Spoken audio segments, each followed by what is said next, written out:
Hey everyone, welcome back to RacquetGuys. For our first review of 2025, we are taking a look at the brand new Dunlop SX300 and comparing it against the 2022 model. Before we get started, don't forget to hit that like, subscribe, and bell notification buttons to keep up with all our latest content. Let's get started. Updated for 2025, Dunlop has taken the spin monster that is the SX300 and they updated it for more forgiveness and more stability while still maintaining all of that incredible spin that you're able to generate with this racket. Before we jump into how these rackets feel on court, we need to talk about the specs and the techs and take a look at what actually makes this racket different for 2025.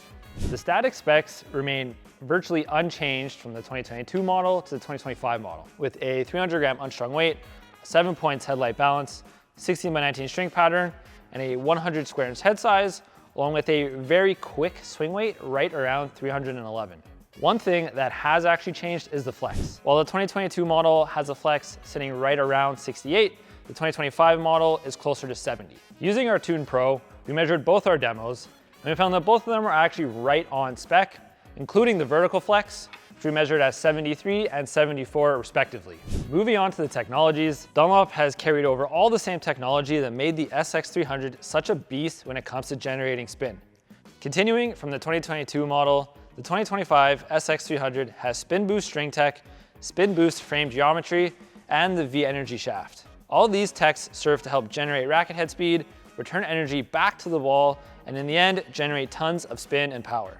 Updated for 2025 is Dunlop's Spin Boost XT grommet system, which helps generate a little bit more bite on the ball and also helps generate a little bit more of a forgiving and a larger sweet spot. Lastly, we also have Dunlop's Sonocore with Infinergy technology, which helps to dampen some of that shock at impact for a more comfortable, more forgiving feel at impact. With that out of the way, let's jump into the playtest and see how these feel on court.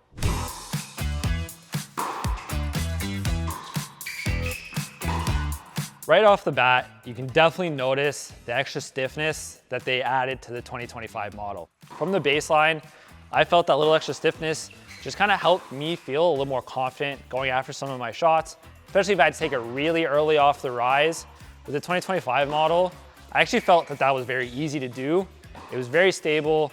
Even if you made slightly less than optimal contact, it really was very forgiving. It kind of helped you generate enough pace and enough spin, and it still kept going through the ball. The actual plow through was still there, even with a really low swing weight. This one actually has a swing weight right around 311, so it's really quick through the swing. And that little extra forgiveness, that stability through contact was definitely noticeable, especially when I was comparing it directly against the 2022 model, where I felt anytime that ball came in deep and my timing was challenged, if I made slightly less than optimal contact with the 2022 model, I definitely felt that I was struggling quite a bit more. Whereas the 2025 model, no issue, was really able to drive through the ball basically from everywhere.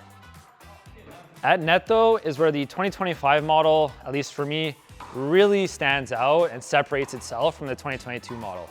I know we talk about the stability a fair amount when we're talking about the baseline, but at net, it just stands out so much and it's so vastly different than the 2022 model for me that it's actually a totally different racket.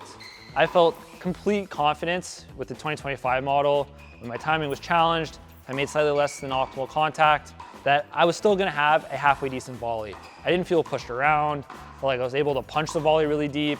If I wanted to hit a bit of a shorter angle volley, that was available to me as well. Really, it just felt super maneuverable, but also very stable. In contrast, the 2022 model, I just felt that I really struggled with it at the net, especially. I just felt a little bit of lack of forgiveness there. I really couldn't punch through the volley. Anytime I mishit with the 2022 model, I noticed it. You felt it, especially at contact, but the actual result was quite noticeable as well, where basically anytime I mishit it, it was a complete mishit. The ball was either dumped in the net or significantly long. Just it was really hard to control it. Whereas the 2025 model, lots of control.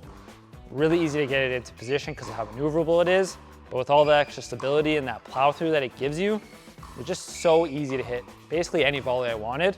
So especially at net, I would say the 2025 model really stands out. Serves though, both of them for me are actually basically identical. The really low swing weight means it's really maneuverable, it's really easy to get through contact, and with all the different technologies that Dunlop has included in the SX300 series, it's really easy to generate a lot of spin. So I found with both of them, hitting really heavy kick serves, good topspin serves. I probably prefer the 2022 model just a little bit here, just because it is a bit more flexible. So for me, that gives me a little bit more feel, but some of you might like the little bit stiffer feel here, a little bit more pop because of that. So you might like the 2025 model a bit more, but both of them are very similar, and you can't really pick one over the other here.